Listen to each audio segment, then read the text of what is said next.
Welcome to CyberMAYnia, cyber talks with the brightest minds in cybersecurity. Discussing risks, AI, emerging threats, workforce challenges, and more. With your host, May Brooks. Hello and welcome to another episode of CyberMAYnia. And I'm so excited about this next guest, as Laurie is not just a wonderful professional, she's also a dear friend, and she was actually one of the first people to welcome me to the IC2 Board of Directors last year. And unfortunately, she turned out in 2024. So I'm super excited to have this conversation with her. So Laurie, thank you so much for joining me today. Thank you, May. It's always a pleasure to chat with you. I always learn so much from you, first of all, and we have so much in common in that we both love cybersecurity. We both love encouraging people to get into cybersecurity, especially women. So I am excited to talk to you. So, as always, we always start these conversations in the same way, with you telling us a little bit about you, yourself, and your crazy story behind what got you into cybersecurity. In your case, it is a very interesting story. Yeah, I guess it is. In this day and age, you can go and get a degree in cybersecurity. It's a thing. You can go to a boot camp. You can do online training. You can get a certification, you can do professional development. But many moons ago, when I started out going to college, we did not have anything called cybersecurity. It wasn't probably halfway through my career that we had something called computer security or information assurance or anything like that. So I actually started out in aerospace. I wanted to work in the space field. I was super excited about it. It was very popular when I was going to college. I understand it's popular again, which I love. And I started out and I was having trouble getting the classes I needed. And one day, the department chair for the computer science department came to me and said, we're going to open a new building. We need somebody to come in, help students, help professors. Would you be like the first person we hire for our new building to do whatever we need done? And I thought, computer science sounds boring. But I was hopeful, so I said, sure, let's try it. And they said, but you have to switch over to computer science to come and work for us. So I did. I was able to get the classes I needed. And believe it or not, when I graduated, computer science was not in high demand. In fact, it was considered a risky degree to get, because if a company was going to make a cut at that time, computers were super expensive. They were huge. They took up large rooms. And if they had to make a decision, they would shut down their computers. And so people kept telling me, oh, you made a mistake. You should have stuck something out in engineering. But it turned out the other way around, that computer science became very important, even in aerospace.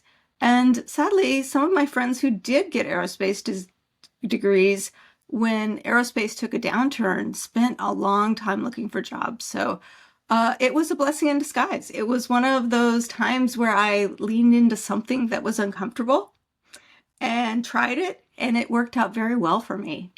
So that's so amazing. And sometimes it's those revolving doors. You take one door and you don't know what was waiting behind the other one, and only at the end of, well, it's not the end, but further down the line, you start connecting those dots. So I love that story.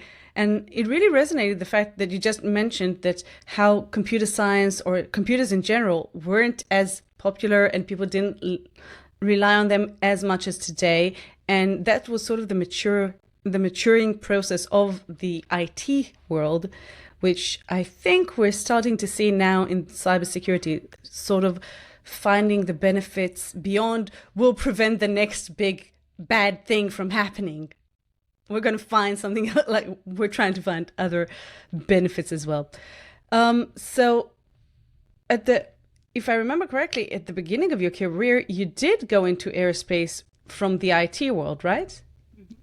I did. Thank you for mentioning that, May. I did. I went into aerospace. I was working for a very large contractor that was supporting the space shuttle, the U.S. space shuttle, which was very exciting, being so near space. Hardware, I did first stage rockets. So we planned launch and separation. If folks remember the space shuttle, it had booster rockets on it, and that would launch it, and then it had a fuel tank which would burn up, and it would separate from the rockets, and it would then go into space, which was super exciting.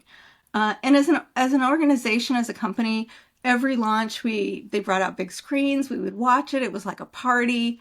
After the landings, they would bring the astronauts through, and we would meet them, and they would give us patches or stickers for the mission. And it was just such a team. You really felt like you were part of a team, which I absolutely loved. It was an amazing experience. It was a lot of math. So if you like math, it was a great time.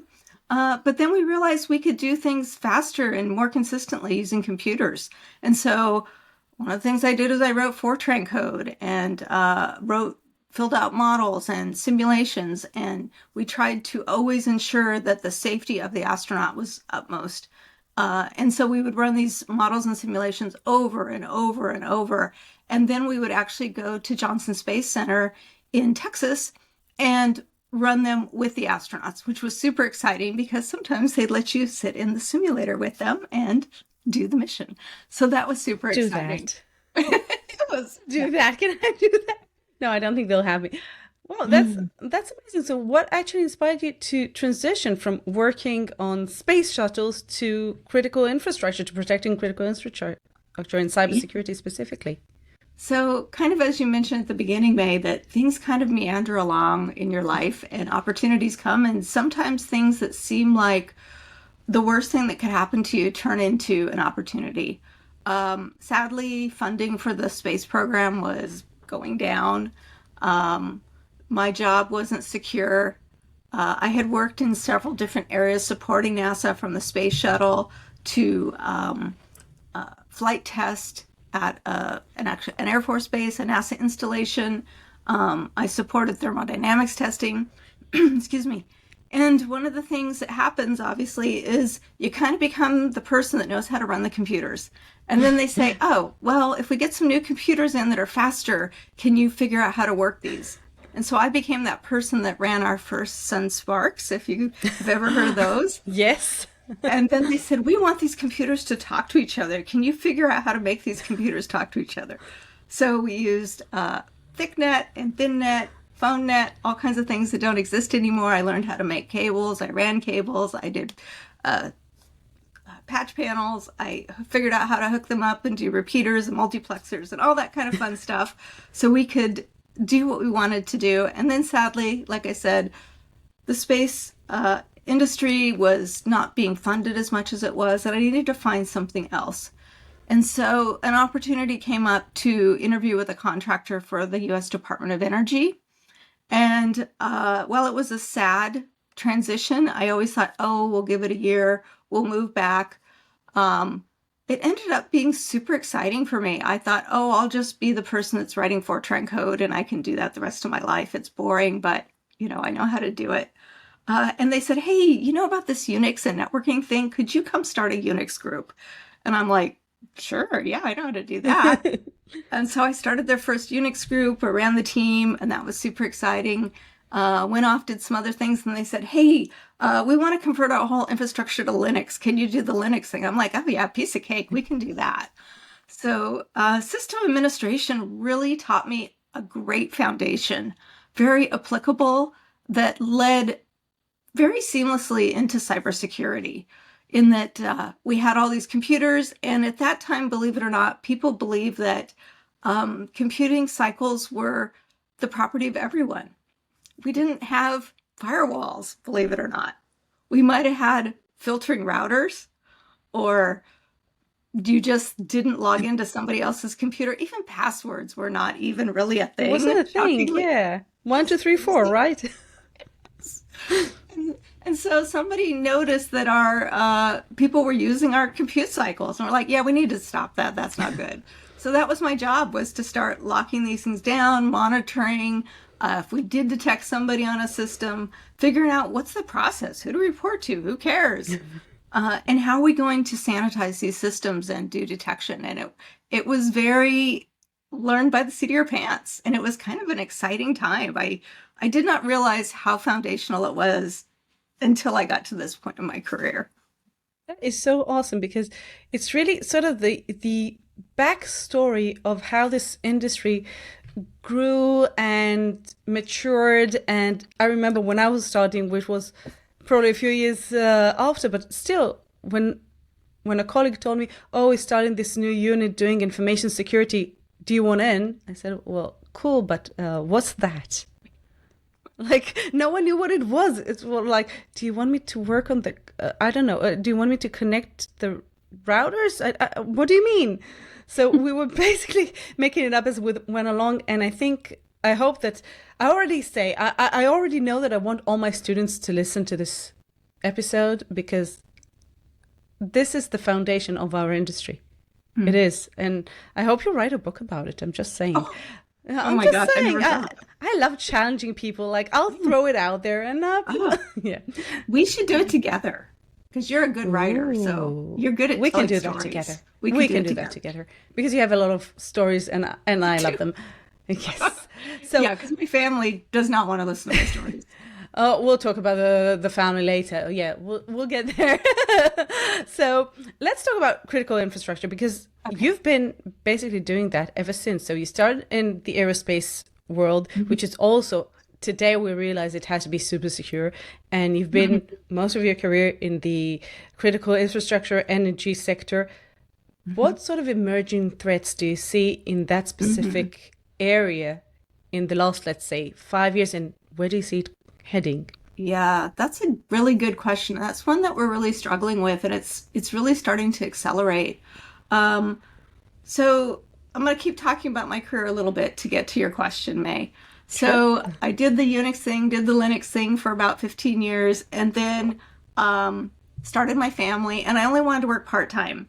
And they said, well, we're starting this thing called computer security. It takes like 1 or 2 people. It's not a big thing.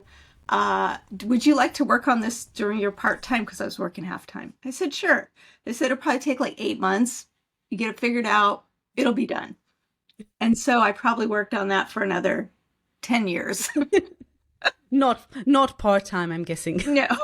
No, it was like unraveling that sweater, right? Once you pull that thread, it was like all these things you didn't realize and know about. And one of the first things I think I did was scanning our network for just open ports on systems and what kind of chatter was going on in the network, and then trying to figure out what was should be there and things that shouldn't be there. And then, believe it or not, I did modem scanning, where we scanned for open modems because that was a way for people who are uninvited to come into your network, because you might have modems connected to equipment or systems like your security, your physical security, right? So vendors could come and do service for you. So it was really interesting to find all these ways that could get into your network that we hadn't considered. So I did that, and it went from computer security to information assurance to information security to cybersecurity. And I was kind of like, yeah, it was getting kind of boring at that point, believe it or not, because it was getting into things like policy and procedure, and it was getting more repetitive. We were, kind of just reminding people good cyber hygiene and that type of thing. So somebody asked me if I'd like to come over to the research side of the house and support critical infrastructure. And I really did not know that much about it. And I said, sure, sounds like a good time. Let's do that. You're so awesome. I'm just saying. So I went over, and primarily we were looking at supporting our grid, our energy systems, the electricity infrastructure. And so that's probably the most important sector, I would think, in any country. If you don't have power, you can't do a lot of things. So ensuring that your grid is safe and secure and that power is flowing as it should be. And there's so many, what we realized is there's so many ways, kind of like protecting the network at work. We realized there were so many ways. And typically when electricity infrastructure is installed, it's going to stay there for 20 or 30 years. You're not updating this every year. And so one of the things we say is, instead of Patch Tuesday, like on the Windows side, on the operational technology side, we might say Patch September. So when they're taking everything down to do maintenance, that might be the time to do cybersecurity updates. It was designed to be usable by the engineers. It wasn't designed to prohibit somebody from trying to do their job. And the other aspect we have is that there's a safety issue. Safety is always number one. So if someone can't be safe and secure in their job, they're not going to take the risk of adding complexity of cybersecurity to it, especially when it's risk to human life or property, or it could cause a disaster. So that's always number one. So we always say, when we think about the CIA triad, confidentiality, availability, and integrity, people often throw safety in there when they're talking about critical infrastructure as the first thing. So safety would be number one, then availability, then integrity, and then confidentiality is often the last thing we think about. It is changing, I believe. We've seen that there's more and more attacks that are being targeting specific types of energy infrastructure, specific vendors, obviously. Once they get a toehold in there, then they can move around your network. And it is hard to detect. You have to be sure that you're going to have both the operational technology side and the IT side being monitored and protecting how that data flows between. Is it important to, in thinking about where the data flows, do we really want to have data flowing both ways, or is one way sufficient? So one of the things we've been thinking about is zero trust. It's kind of become a buzzword, but really it means the absence of implicit trust. And there is a lot of implicit trust in older systems. Just because they designed it for the engineer, they didn't design it for cybersecurity people. Yeah. And so what areas of implicit trust can we remove? How can we make it more explicit trust? We want to get rid of transitory trust, which is always hard as well because there's trust between systems. And so determining where we can remove those trust connections can be very difficult. And it can create some friction between the cybersecurity people and the operations people. So I think working as a team and helping folks understand those risks is really important. And first off, you have to be able to detect them. A power system engineer is first thought when something goes bad is not, this is a cyber attack. Yeah. Right? Or It's wastewater. a tree fill, a tree trunk fill. That's what they'll think. Squirrels, Yeah. whatever it is. Yeah, weather. Yeah. Yeah, there's lots of things you're going to think about, and cyber is probably very low on your list. And I think that Unfortunately, we haven't had a lot of those problems here in the U.S. I'm going to knock on wood, but it could happen. Of course, we need to be prepared, and so that's why we're working hard as researchers, trying to foresee what is that. Like you talk about the next bad thing. How can we prevent that? Oh yeah, I think that when you're talking about critical infrastructure in general and specifically grid, it's not like a script kiddie is not going. I would assume a script kiddie is not going to try and hack a power grid. Even if they will, they'll probably fail. But foreign powers definitely might, and for them, it's like the end of all time weapon. They'll do everything that they can, or everything within their power. See what I did there?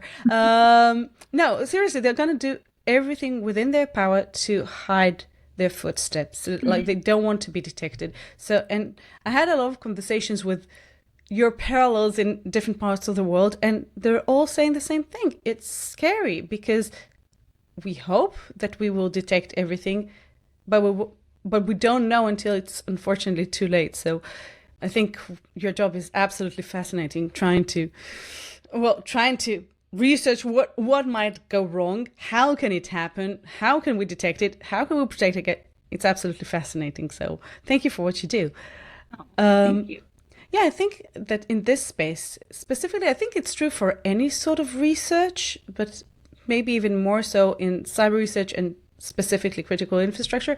I think that collaboration is a very crucial thing. Working with other government agencies, academia, industry, other countries, and things like that. How do you foster that sort of collaboration? That's a great question. Yeah. So critical infrastructure, and especially energy, I think, is such a global thing. Every country in the world has power, right? And they want clean water, and they want their traffic lights to work, and they want to, have their food manufacturing be safe and secure. So it's such a global problem. Anywhere in the world that I go and talk to people about cyber, we may not have a common area of work, but if we talk about critical infrastructure, everybody has an opinion on that, especially cyber people, and they really want their country to be safe and secure. So that's having that in common really starts a conversation, and having a common vocabulary is very important. So I'm going to make a little pitch here for certifications. Folks often ask me, well, how can I get into cyber? And one of the things I often tell them is study for the CISSP. It gives you a holistic look at cyber. It's not one thing. And it gives you the vocabulary to have those conversations globally because it is so common. Yeah, I agree. I actually had a conversation today with a colleague, and he actually has the CCSLP, the Secure Coding certification, also from IC2. And he asked me, what's the difference? Because he has, like, in a CISSP, you have secure code as well. Yes, but it's only one domain. In the CISSP, you get that broad understanding. And for those who don't have the experience yet, I still think that the CISSP, like the CBK, is such a great foundation. And I actually used to tell students starting out, get a CISSP book. I don't care which one.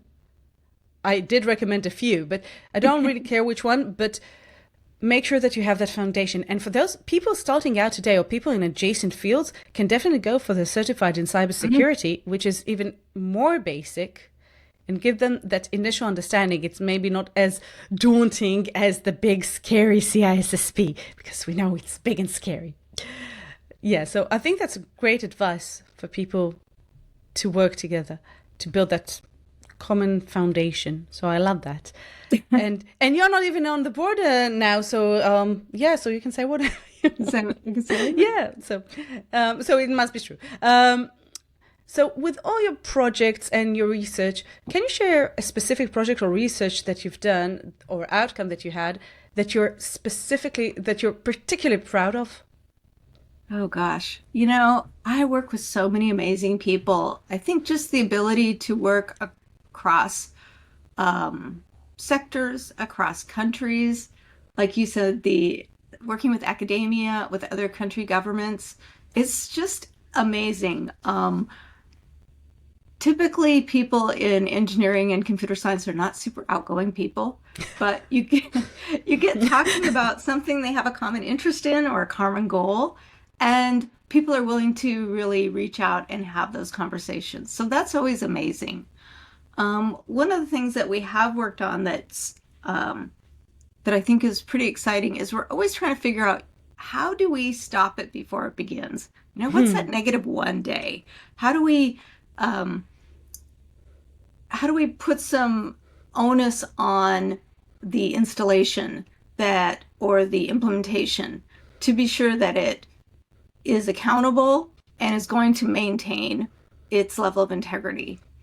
And I always struggle with requirements that are what I call paper exercises, where you go through, you check the box that you've done these things. I like things that are either continuous or last throughout the life cycle of the installation or the implementation. And one of the things I've worked on a couple times in my career was what we called cybersecurity procurement language. And that actually builds cybersecurity clauses into the contract or even at the design level so that it's safe and secure until the implementation or whatever it is that you buy is retired. And so I think that's always important, is to look at this holistically, try to get cyber at the design phase. There's some efforts right now, secure by design, secure, at different levels, which I think is great. And we need to be thinking about that, especially like we talked about, some things were just not designed with cybersecurity in mind. They might have been designed with safety in mind, or some other things, but bringing that cyber component is so important. Yeah, I think that for a lot of people, they don't even think that way. And I had that conversation a few days ago. I was looking at an online product that I wanted to buy, and they offered me a coupon. And let's say the coupon was Lori 300, and I knew it was a $300 discount. So what does a cybersecurity person do? Obviously, I'll try Lori 400, 500, 600, whatever. And it worked. And it worked. Now, obviously, I let the site manager know and whatever. And they said, wow, we never thought anyone would try that. So I actually asked friends of mine, not from the cybersecurity industry. I asked other friends, and some of them said, yeah, of course, I do that all the time. And they didn't even think about the ethical side. Like, if that discount exists, why shouldn't I enjoy it?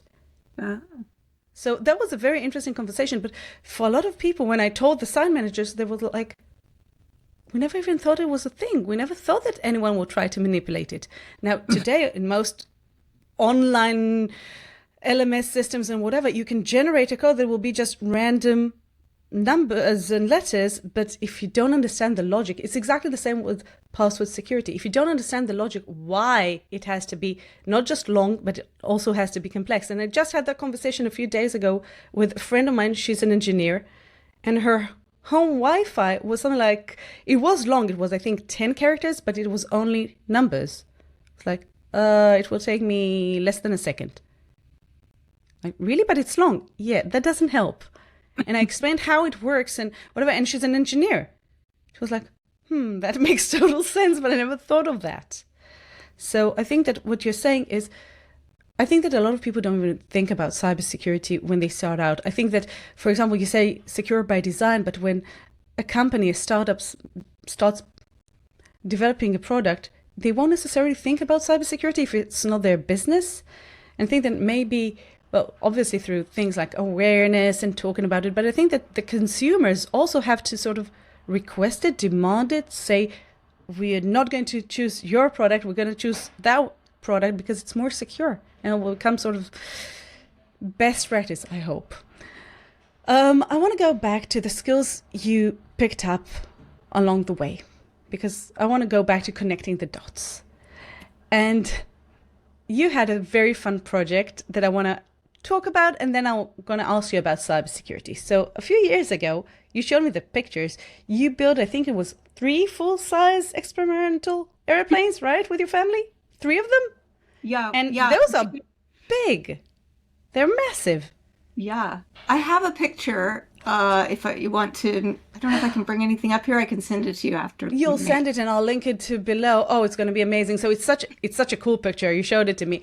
Can you share a little bit about those projects and sort of what you learned from them? And then I'll pivot to cybersecurity.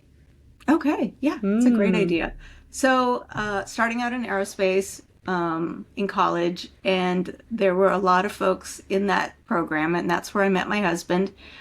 People very interested in aviation, and he was just one of those folks that just loves aviation, everything about it. He loves to fly. He loves to build airplanes. He loves to work on airplanes. He loves to talk about airplanes, and I love him. But I don't know if I love him as much as he does. He just really loves them. So everything in his life is aviation focused, which I kind of knew that we were going in. Yeah. And so when we graduated, I said, well, maybe we should buy a house. And he's like, well, no, we should buy an airplane. Like, oh, okay. It's like my dad with boats. Boats, yes, I know. It could be anything, right? Horses, boats, yep, lots of things, cars, all that. So it gets to be, it's a labor of love. So being young college graduates, we couldn't afford a house or a plane. And some friends, we were working at NASA at the time, and of course, a lot of aviation enthusiasts there. Someone said, I have this airplane and it's in my barn and it's falling apart. Would you be interested in buying it? And of course, apparently we were. And so, I didn't know it, but we were. And so we literally learned how to tear off. It was actually fabric on the metal frame, and we learned how to do fabric and glue and paint and sew and rebuild engines and all that kind of good stuff. And we did that, and then my husband did some aerobatic competition, and he loved that. And we had it for about, I don't know, 6-8 years. And of course, we needed a bigger and better one. And so, Yeah. about As one that time, does. we'd moved from working in the NASA field to an aerospace to working for Department of Energy field. And so, he found another plane. This one we built from scratch, from basically parts and plans. And so that one took us about 10 years, which was quite exciting. And that one was taken to the Oshkosh Air Venture, which is an international experimental fly-in. And in 2017, it won a Best of Show, which was exciting. And then that one didn't make it. It had a run in with a tree on landing. It had lost power on takeoff and near a very small airport. And so it didn't make it. It was very sad. But then my husband said, you know what? We'll use that engine. We'll put it in a new plane. And I thought, oh my gosh, I thought we were done, but we weren't.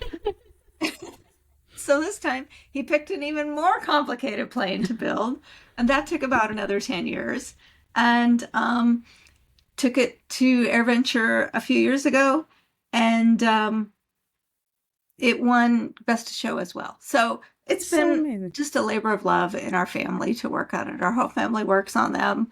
And it's a great community, kind of like the cyber community. There's an aviation community, and folks just love to talk about what they do, what their projects are, what they're working on. We call it hangar flying, but you see the same thing in cyber too, in IT, right? When folks get together, they talk about their projects. So what are they working on, and what are their challenges? What are they trying to overcome? And how do you get more people interested in what you're interested in? So on the aviation side, there's programs for youngsters and people more mature in their careers. And the same with cyber. We're always looking for ways to bring people in and get them excited about it, whether it's a Yes. workshop or a capture the flag or doing little online challenges and puzzles. So very similar, I think. Absolutely. That's why I wanted to reference it, because I think it is very similar. And I want to talk about the skills, because I'm guessing I did other projects not as big at all. Like, I think the biggest one we've done was to build my office back in the day. So the first week of COVID, we decided to build the kids a treehouse. So we basically built them a treehouse that I could probably charge something like $1,000 rent for it, because it's huge and super. It's gorgeous. So that was project number one. And then we finished that project, and I was like, Ita, I have an idea. We had that old shed from 1963. Now, we had two of them. My dad renovated one with a contractor and everything about 10 years before. I was like, there's the other one. How about we turn it into an office? Very just an idea I had. So we go in, and he's looking at it, and it's like, well, this is going to be a huge project. There's like 5 centimeters, 2 inches of gaps in the ground, and it's going to be crazy. And we've never worked with plaster, and I don't know. Well, the truck with all the wood for it is on its way, so you better figure it out, because I already measured it and everything was on its way. It was like, oh my gosh. Okay, so that was like our big project. And I have to say that from that project, and we involved the family, the kids were very young, so they had to paint the wood and everything. I learned a lot. We both learned a lot, I think, and the kids as well. And I actually took some of these insights of planning and implementing and bringing people together and being super proud of the end result. I did bring it with me to cybersecurity. Now, you've done 3 of these massive projects, which are a gazillion times bigger. What sort of skills did you learn during that experience that helped you down the line in cybersecurity? It's a great question. Definitely project management skills, scope, schedule, budget, trying to keep things on track, finite amount of funds, and you only have so much time in a day or a weekend to work on things, and how long are you willing to work on it, and trying to live your life as well, right? You still have, even with the projects you're talking about, you still have school and all those things that have to happen during that time that you need to juggle sometimes. So I think definitely some great project management skills, but also the ability to fail, I think, is really important. What we learned is we didn't know how to do this. And so every part we probably made 3 or 4 times because we wanted it to be perfect. You're going to just trust your life in this thing. So you want it to be as perfect as it can be. And so the first 2 times you make a part, you're learning how to do it. By the 3rd or 4th time, you know the mechanics of how to do it. And then you're realizing what's good about it or what's bad about it, and you're starting to refine it. So giving yourself the grace to fail, I think, is really important, or to try new things. I always like to say the folks that I look for in cybersecurity are people who bring curiosity and persistence. Don't give up. Keep trying. It's very easy to get overwhelmed, especially with a project like building an airplane that takes 10 years. We spent every weekend for 10 years working on it and refining it. And like most projects, it's the last 10% that take a long time. It's all the finish work, all the pretty stuff, not the big pieces. So I think it's the same in cyber.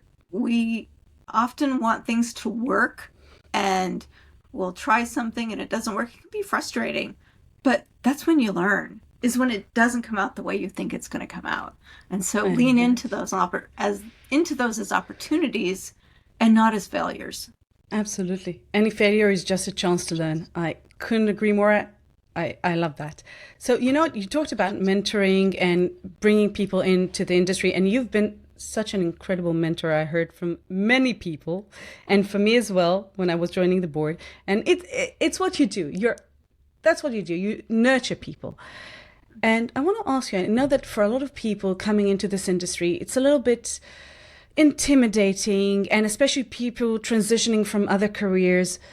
What would you suggest other industry leaders do to support this development and to bring those people from other industries, because we need those diverse thinkers? Yeah, so there's actually 2 parts to that question, I think, May. One of them is people who want to transition into cyber, but I also believe very strongly in bringing cyber to other professions. So a cyber-informed power systems engineer, a cyber-informed business manager, right? So people who are working in their field, but asking those cyber questions. Maybe they're accountants or lawyers or whatever they are. So I'm super passionate about bringing cyber to people who already have their career. It's established. They're good at what they do, but they want to bring greater curiosity to it and ask those questions as they're working on their projects. How can we be safe and secure to the end? So that's one piece of it. But going back to your first part about people maybe getting into cyber, definitely similar to how I talked about in my career, saying yes to things. Just say yes to all the things. It might seem a little crazy. It might seem outside of what you think cyber is, but cyber is a lot of things. We already talked about the CISSP and the 8 domains. I can't tell you how many people hit me up and say, I want to get into cyber and I want to do pen testing. I want to do ethical hacking. Do you know what pen testing is? Do you understand what it means to do it day in, day out? Some people love it. They do. Some do. I hated it. That's where I started. I hated it because it's completely wrong for my personality. It's fascinating for some people, not for me. Well, but that's the only thing they know. Exactly. You're smart to know what's a good fit for you, but you tried it, so that was good. But it's only one piece. Cybersecurity is a whole holistic system, and then we're there to not make the other jobs and the other things undoable, because there's a saying: cybersecurity can be the deadly enemy of productivity. And so once you do that, people will find ways around, and we certainly don't want that to happen. So we're not there to police. We're not there to tell people they're being wrong or bad or anything like that. We're there to help them do their jobs safer. And so I always tell people is, first of all, try all the things. Get to know all the domains of cyber. It's not just one thing. Just because you took an ethical hacking class, I don't want you to use that as your only lens. It really needs to be bigger than that. And also, to me, pen testing and ethical hacking, you got to also like to write reports, give presentations, give people bad news. And those are the parts that most, I think, analytical people don't enjoy. They don't realize there's also that part of doing it. True.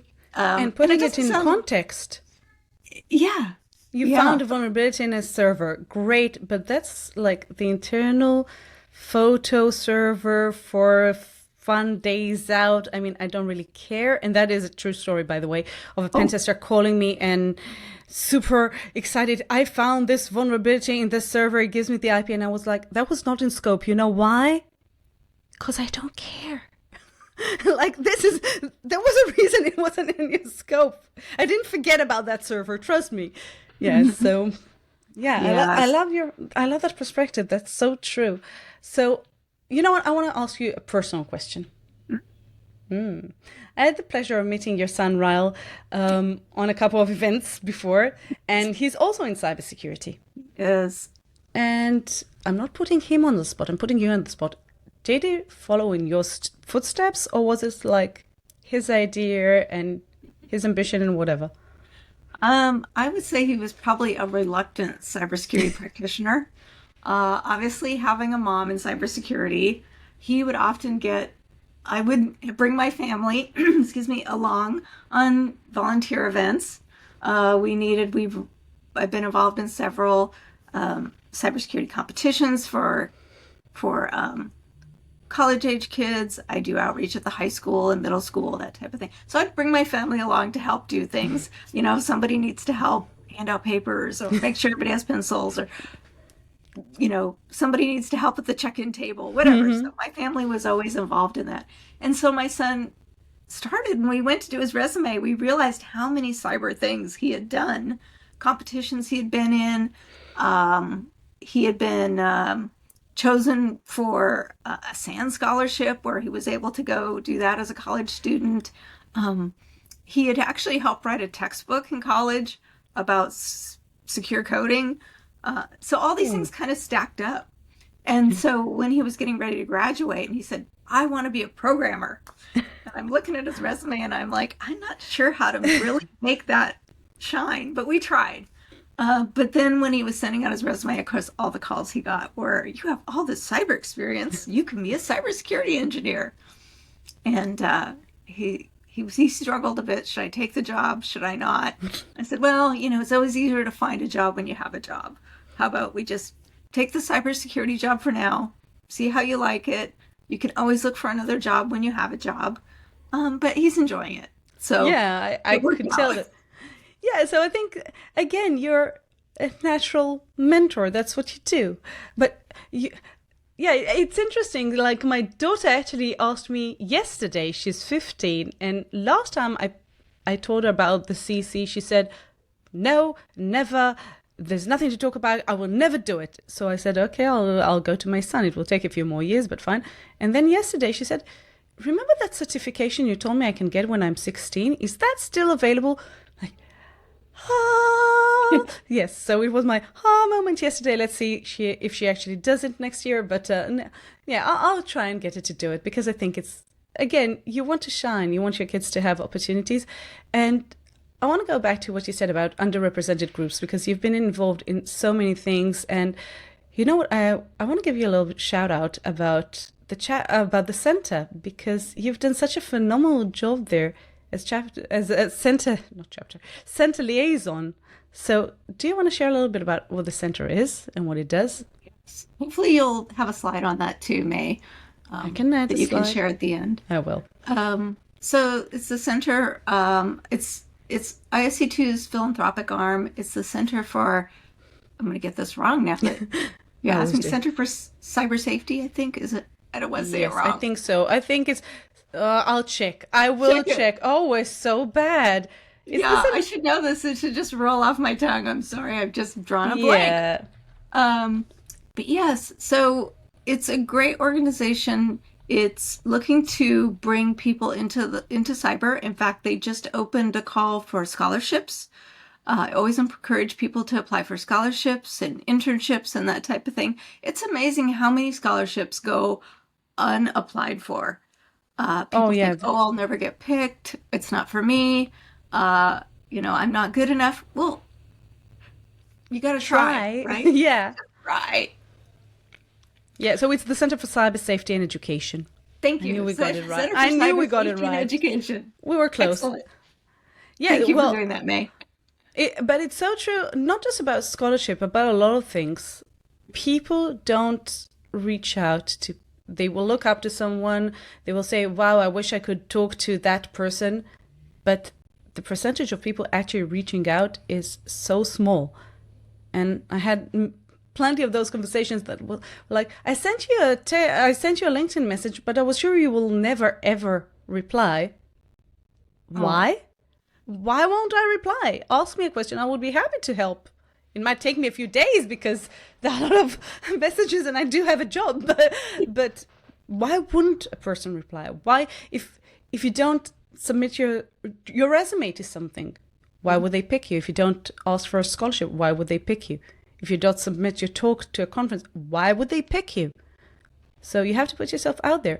So yeah, so the center is doing such a phenomenal job, and you've been such an important role. And can we? I think we can, because it's my podcast. It's not something official. So yeah, so the center is also accepting donations that help sponsor all these incredible events. And I think that for most cybersecurity professionals, they know the center as those who publish the Safe and Secure online program, the Garfield, but they have so many new programs. And actually there was a revision of the entire curriculum for schools. I think it was late 2023, right? Or early 2024, something like that. And it's they brought out such incredible output, which is available. So it's such a wonderful thing. So as someone who's been so involved with various outreach programs and DEI initiatives and things like that, I have to ask you. Recent statements from large companies like Amazon and Facebook said they were about to terminate their DEI programs. And I would love to get your perspective on that. Yes, it's so sad. I was shocked to hear that. When I started in school, I was often the only woman in my engineering classes. I was the only woman in my Fortran class. I was the only woman in the group that I worked in the organization, and I see that a lot throughout my career.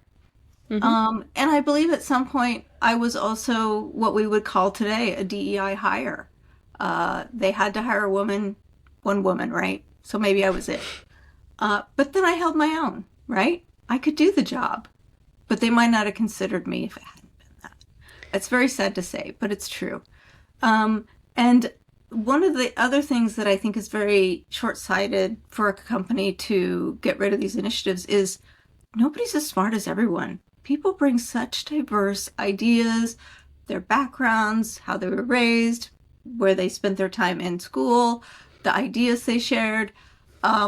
These ideas are what we need to solve these hard cybersecurity problems. It is not your daddy's or your grandfather's cybersecurity. This is a new wave of what we're seeing in cyber defense. So we need to get all hands on deck. We need all ideas there, and we need all perspectives, because the way we've been doing it worked for a while, but it's not going to keep working. So we really need everyone, and encouraging everyone to come and sit in the table means it needs to be a welcoming environment. And it means that you need to look around the table and say, who's not here? If everybody looks alike and they sound alike, that's nothing new. That's not going to solve a long-term problem. That's not the way you solve hard problems. So we really need to bring everyone and make it welcoming. So I hope they come up with something different. Maybe they'll name it something different, but I hope the culture remains. Wonderful. Yes, I think that maybe some DI programs, I did see some DI programs go a bit too far, and I would never want to get an opportunity just because I'm a woman, but there are so many opportunities that are close to me just because I'm a woman. And it's the same for other minorities, for other people from all sorts of backgrounds. And when we're talking about our adversaries don't need to apply for a job, and they don't need to send their resume, and they can do whatever they want. They come from all forms of life. They are diverse thinkers. And the only way I can see to try and get into their heads is to have diverse thinkers on the defensive side. Yes, So good point. They didn't have to apply based on the. yeah, they don't, like, you want to be a hacker? Be a hacker. We don't care who you are. You don't have to apply. No one, you don't have to suffer from imposter syndrome if you don't have to apply, because you'll just, I would try to hack that site. Why not? Yeah. And yeah, so I think that's a big difference between the corporate world and the black world. You spent a long time, not just in cybersecurity, but I want to talk about your years in cybersecurity. And I want to ask you, before we wrap this up, a piece of advice that you would give to someone looking to either get into the field or even have their big breakthrough in this field. What would you tell them to do? Well, I always say lean into it. Try it. Try all the things. Say yes. We've talked a little bit today about how my career took some meanderings in ways I never would have expected, how one thing really led to another. And so if there's an opportunity, I say try it. You can always decide you don't like it. But if somebody is reaching out to you, it's because they believe you can do it. I think we do all suffer from imposter syndrome. Even at my advanced years in this career, I still have those moments. But knowing that somebody believes in me enough to ask me to do something should motivate me to say yes and give it a try to the best of my ability. And I may not do it perfect. I probably most likely won't, but I'll learn a lot, and I'll apply that to make the situation better, and the next situation and the next situation. So always lean into it. Everyone's entitled to try, and have fun. So bring curiosity and bring your fun, because that's what makes it great. Amazing. Wow, Laurie, that was so incredible, as I knew it would be. But before we wrap this up, I always have this quick pop quiz round of questions, quick answers, whatever comes to mind. Are you ready? I guess.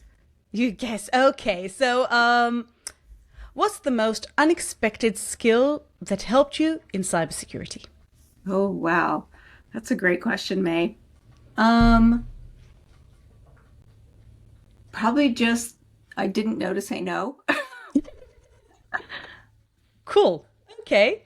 So we'll still with unexpected, because I think cybersecurity is unexpected. So, what's the most unexpected place your cybersecurity career took you to? Oh my gosh. Well, definitely being on the ISC2 board of directors for 6 years. We did get to travel to some amazing places. I always loved getting there and seeing your smiling face and hanging out. So good golly, we have been to so many places too. I can't even remember all of them, but most recently we were in Brussels, and I got to try, I think, maybe a dozen different kinds of chocolate, which Yes, we did. probably one of my highlights. Different chocolate houses. I did not realize they were chocolate houses. Yes. So that Yes. was quite So exciting. it was definitely a good trip. Can you share a book, a podcast, or a show you saw that had nothing to do with cybersecurity, but was really meaningful for you? Oh, wow. That's a great question. I feel like I should be better prepared for this. No, that's the whole point. I'm analytical. I have to think Okay, about sorry. I'm sorry. I'm a There percolator. are I no gotta wrong think- answers, I promise. There's no wrong answers. Oh my gosh. I do have some. Of course, I love CyberMAYnia. Oh, thank you. That one's always good. And then I actually have started listening to a podcast on how to fail better. And that really you'll is have to share motivating that. me. Yeah. I mean, I listen to cybersecurity podcasts as well, but this one was how to fail forward and fail better. And I thought that is so great because that's when you learn. That's when you grow. If you always get an A and you always win, and you don't get outside your comfort zone. So that's what I really am trying to do more of, is to get outside my comfort zone and allow myself to fail better. Fantastic. How do you celebrate your achievements? Well, with my family, of course, because we're a team. It's a team effort. They support me. I support them. And, if I get an award or I get a little monetary thing or I just get a recognition, maybe I'll print it out and put it on the fridge, or I'll take my family out to dinner or whatever it is. Because, we all do this together. That's so beautiful. And last but not least, if your cyber career was a book, what would be the title? Oh my gosh. Do ask hard questions. You're good at it. Try. Very good. I know who's going to do my next rounds of questions. Oh, good golly. An unexpected turn of events. How's that? I love that. I love that. So that will be a book. You do There we realize go. I We're already gonna get started, challenged you mate. for that. I'm sorry, I challenged you for it. Laurie Ross O'Neill, thank you so much for joining me today. It was fascinating. I must listen to all aspiring and mid-career and senior cybersecurity professionals. And thank you so much for joining me. You as well. Always a pleasure, May. Thank you. I'll see you in the future, I hope. Yes, and I'll see you all here next time on CyberMAYnia.